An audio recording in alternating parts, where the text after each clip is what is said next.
Controversial plans for a new gas plant in Fife have been turned down by the council. The decision has been welcomed by some local residents and environmental groups who say it would have been disastrous for climate change. But just last week, plans for another gas plant in Fife were approved. Laura Piper reports.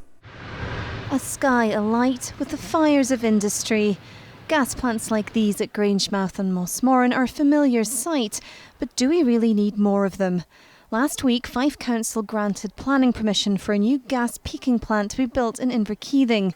Today, they considered granting permission for another one at Hill End. Luckily, they turned it down.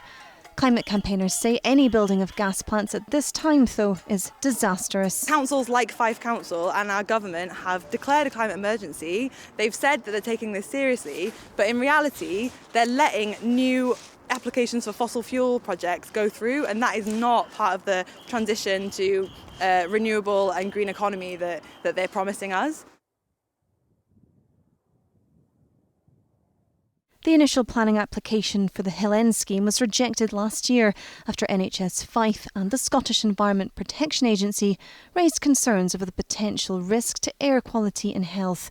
Fife Council told STV Today that the planning application needs to be determined in respect of current development plan policies.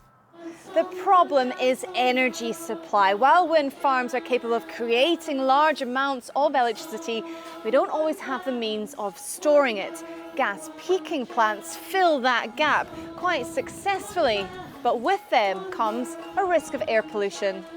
Local residents say gas plants are not the answer, and they believe they have a solution. I worry, on a personal point of view, for my family. I've got a little boy, he's asthmatic, and I really don't want anything that could negatively impact his health. The gas peaking plant doesn't really help as much as an alternative such as battery storage, which I think will be far better because that's not polluting, and it also has the capacity to capture excess renewable energy when that's generated and store that for when there are those peaks in demand. Development work on the gas plant in Inverkeithing is still set to go ahead.